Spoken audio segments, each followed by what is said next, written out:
We begin with good news. Higher education in state universities and colleges will now be provided free. This is in line with a new law enacted by President Rodrigo Duterte last night. Here's the full report from Sweden, Lalo. President Rodrigo Duterte has finally signed into law the bill on free tuition fee in state universities and colleges, or SUCs. It came as a surprise following apprehensions from economic managers of the president. I'm pleased to announce that last night, August 3, 2017, the president signed into law the enrolled bill. Senior Deputy Executive Secretary Minardo Guevara said, aside from free tuition, the law's mandatory provisions include other expenses such as library, ID, and laboratory fees. The provisions, however, do not cover scholarship, grants and aid, and student loans because it will be taken from a subsidy fund to be administered by Unified Student Financial Assistance Program, or UNIFAST. Yung mga talagang nangangailangan, the bottom 20% will be prioritized in terms of subsidy for education-related expenses. Guevara adds, contrary to the proposed 100 billion peso budget for the policy, the Commission on Higher Education believes 16 billion pesos is enough to roll out provisions of the signed law. The 100 billion peso estimate of the DBM seems to be on the very high side because that is on the basis of the assumption that all aspects of the free tuition bill will be implemented all at the same time. Meanwhile, senators lauded the decision of President Duterte to sign the free tuition fee bill despite his economic manager's previous recommendation to veto it due to lack of budget. Senator Panfilo Lacson is positive that the national budget can fund the free tuition law. Under the 2017 General Appropriations Act, or GAA, the Senate managed to realign 8.3 billion pesos from pork allocations of congressmen to SUCs through CHED. Lacson said they intend to do the same thing under the proposed 2018 budget. Senator Cheese Escudero thanked the president for signing the Free Tertiary Education Act, as it will now be one of the lasting legacies of his presidency and administration. Minority member Senator Bam Aquino also expressed gratitude to the chief executive and congratulated his fellow lawmakers who supported the policy. One of the bill's principal authors, Senator J.V. Ejercito, said he is happy for the poor but deserving students in SUCs. Senator Lauren Legarda encouraged students who want to go to college in a state university to enroll and enjoy free tuition fee. The president's decision to sign the free tuition in SUCs only shows how he remains committed in bringing about change in the country for the benefit of young Filipinos. Sweden, Velado for the Nation. Budget Secretary Benjamin Diokno said the free tuition in state universities and colleges will be implemented in the first semester of academic year 2018 to 2019. He stressed that the law is forward-looking and cannot be applied retroactively. Meanwhile, the enactment of the free tuition fee law in SUCs was a welcome development, especially for students and their parents. The Commission on Higher Education also said millions of students will benefit from that. Kenneth Paciente tells us more. When paying tuition fees, Gerald's only resort is to avail of student loans. But after President Rodrigo Duterte signed the free tuition fee bill for state universities and colleges, or SUCs, he couldn't help but feel great relief. Since free na yung tuition, mas maluwag na, mas marami akong pwedeng paggamitan ng fees ko dun sa mga projects and other fees na babayaran. The newly signed law is also a big help to Mary Ruth because she can now help her parents in saving money. Siyempre, natutuwa. Malaking tulong din yun, siyempre, pati sa pamilya namin. Tsaka dito sa UP yung enrollment, yung enlistment, siyempre, nahihirapan kami sa pagkuha ng subjects. Kaya kailangan din talaga yun na free tuition.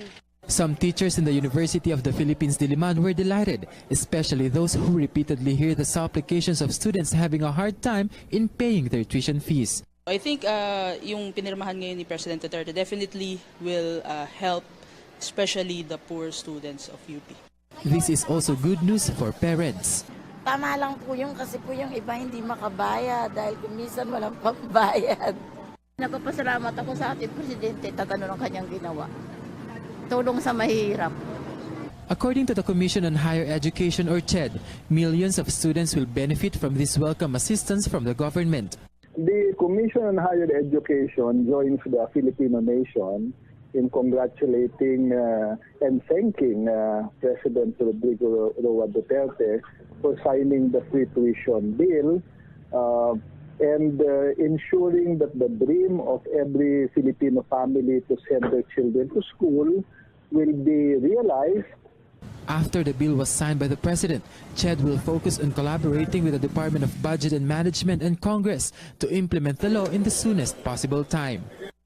We look forward to working with the Department of Budget and Management and Congress in crafting the implementing rules and regulations that will balance the concerns of the economic manager on the fiscal impact of the bill, and also ensure that the legacy of President Duterte on free education will be continued. The free tuition fee in SUCs is expected to roll out in June 2018. Kenneth Pasyente for The Nation.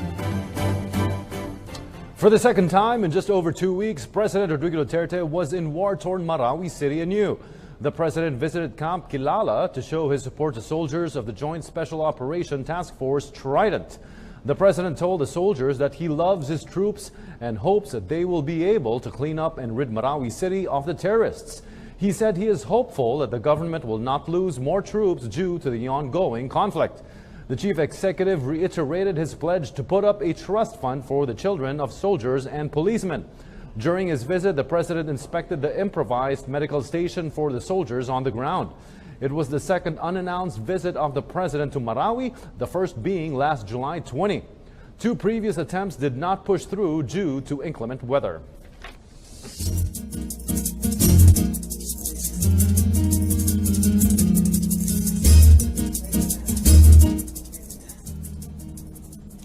Bangko Sentral ng Pilipinas Governor Nestor Espinilla Jr. said domestic inflation remains benign despite the slight uptick last July to 2.8% from the previous month's 2.7%. According to Espinilla, government is on track to comfortably meeting its 2017 to 2018 inflation target, referring to the central bank's 2 to 4% target for this year until 2020. The inflation level last July brought the year-to-date average to 3.1%. The year-ago level is lower at 1.9%. Its increase last month was due to faster inflation of utility rates and of the transportation sub-index.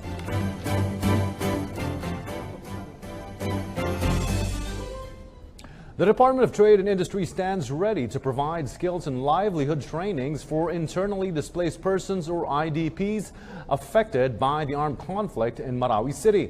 DTI Secretary Ramon Lopez said business groups would have job openings for IDPs from war-torn Marawi City. He said DTI would provide skills training for IDPs in order to meet the skills requirement of the available positions in the private sectors. On the other hand, the agency will give good livelihood trainings for those who are engaged in entrepreneurial activities, as well as livelihood starter kits and micro-funding.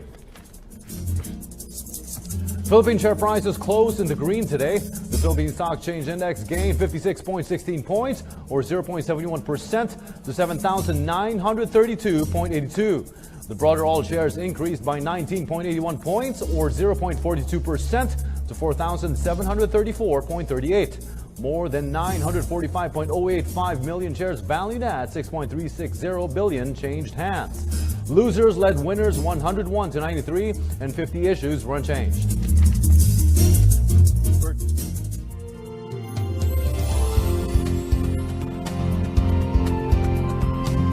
Hi guys, let's head on now to our weekend weather update only here on PTV Info Weather. I'm Ice Martinez and here's the latest for this hour.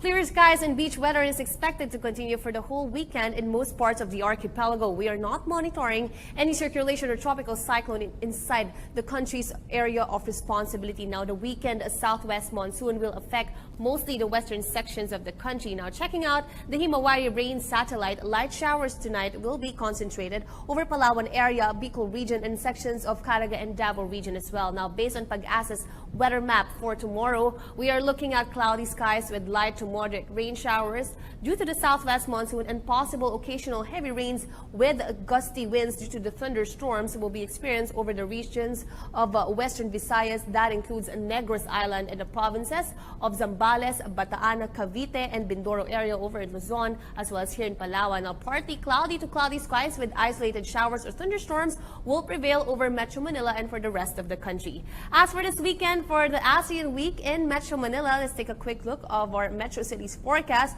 We are looking at possible highs of 33 degrees Celsius in Metro Manila by Monday, while Metro Cebu and Metro Davao is good weather for the rest of the weekend, with possible high at Metro Davao at 34 degrees Celsius, while Metro Davao perhaps is at 33 degrees Celsius and Cebu at 34 by tomorrow. As for those of you heading outdoors, let's head on now to our weekend forecast.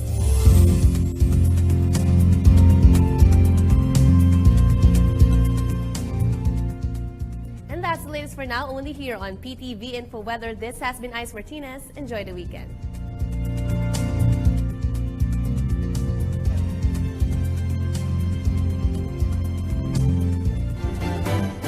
News Headlines returns with more news developments here at home right after this short break. Stay tuned.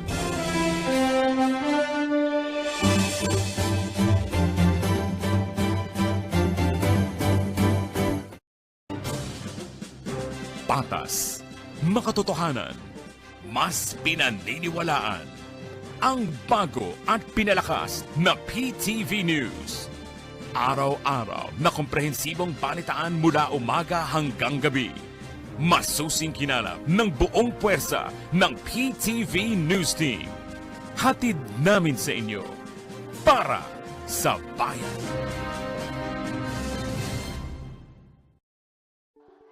To the Filipino people, I said I made promises. Ginagawa ko. I cannot do it alone. Government runs on taxes. Yan ang gasolina ng gobyerno. Without taxes, cannot do anything. Nakiusap na ako sa congressman. By and large, pati yung individual, supportahan ninyo kasi if people would realize that the money would be put into good use and really spent for the purpose for which is being envisioned to be collected, there has to be change.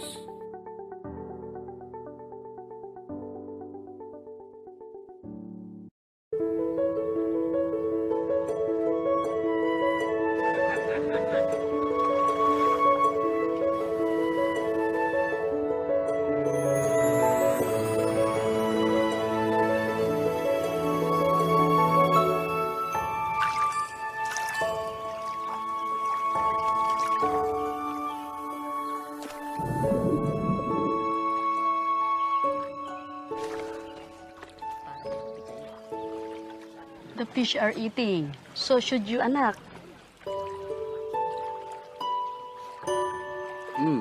Thank you. You're welcome, anak. What does anak mean? It means my child.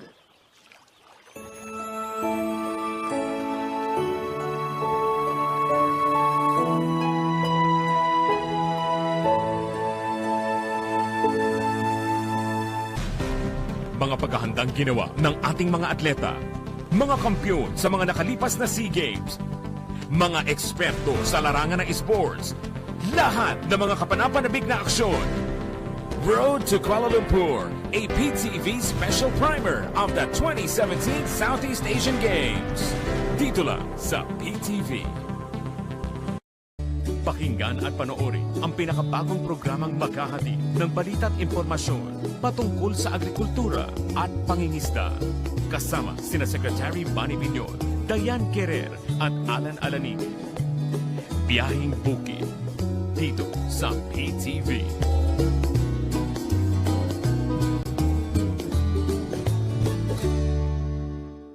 Fight will be relentless and it will be sustained. With the directive of Duterte's administration, kitang-kita naman yung changes. We must have the courage to fight for what we believe in. Yung pagpasok ni Presidente Duterte, pagbabiyahe doon, konti na lang nababalitaan ko na mga nang-hold up. Indeed, courage knows no limit. Cowardice does. At the 26th Southeast Asian Games in Indonesia, 2 athletes made sports history by becoming the youngest and oldest athletes to win medals at the Games. 8-year-old Malaysian Aliyah Yung Hanifa took home the gold in the water skiing tricks event, while 76-year-old Lai Chun Nung of Singapore took home 2 silver medals in bridge. Watch our very own Pinoy athletes chase the dream. 15 days to go till the 29th Southeast Asian Games. Catch all the action only here on the home of champions, PTV.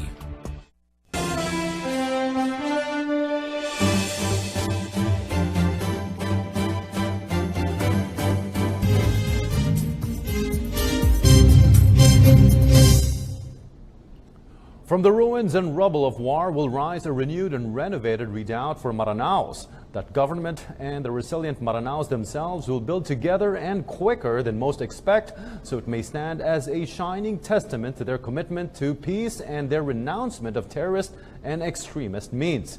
A promise President Rodrigo Duterte seeks to keep with the formation of an interagency commission and the inception of an ad hoc plan, all drawn up for immediate application once the siege comes to a complete close and with the end clearly in sight.